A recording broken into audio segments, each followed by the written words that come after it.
మనం కూడా బుక్ను ఆరాధించాలి. గాడ్ మెన్ కాదు. God men high risk people. God men వాళ్ళ ఎడోరేషను వాళ్ళు గొప్ప అనుకోవడం తప్పు. భగవద్గీతనో రామాయణమో భాగవతమో మీకు ఏది నచ్చితే ఆ పుస్తకం అదే గురువు.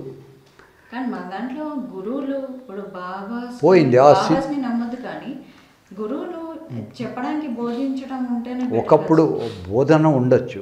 ఫర్ ఎగ్జాంపుల్ మనం సోషల్ మీడియాలో చాగంటి వారిని చూడొచ్చు, ఇంకెవరినన్నా చూడొచ్చు, చూడండి తప్పు లేదు.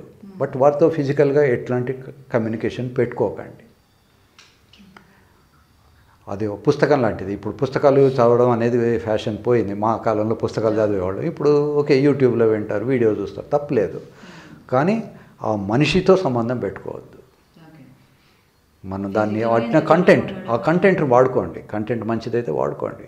కానీ గాడ్ మెన్ కానీ, ఈ ప్రవచనాలు చెప్పేవాళ్ళు కానీ, రిలీజియస్ పీపుల్ కానీ వీటిని నమ్మకూడదు.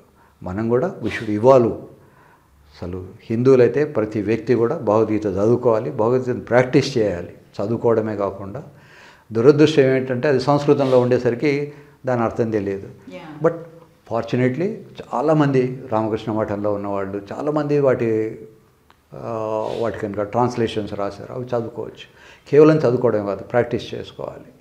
సో ముందు గురువులను నమ్మడము, గాడ్ మెన్ నమ్మడము, బాబాలను నమ్మడము మానుకోవాలి.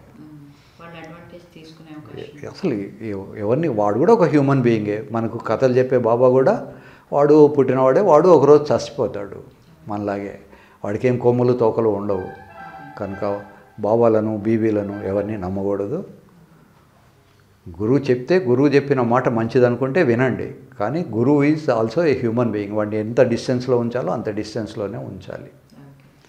ఒకప్పుడు మీరు అన్నట్టు గురువులు చాలా గొప్పగా ఉండేవాళ్ళు, గురుకులాలు ఉండేవి. Those days are different. ఇప్పుడు మన తాతలు గుండు కొట్టు తెచ్చుకునేవాళ్ళు, ప్యాంటు షర్ట్ వేసుకునేవాళ్ళు కాదు, ఏదో గుడ్డ చుట్టుకునేవాళ్ళు, వ్యవసాయం చేసుకునేవాళ్ళు. ఇప్పుడు మనం ఎవరం ఏం చేయట్లేదు. మరి మనం అన్నీ మారిపోయాం కదా, మరి ఇవి మాత్రం ఎందుకు మారద్దు? సో మనం కూడా మారిపోవాలి. ఓకే.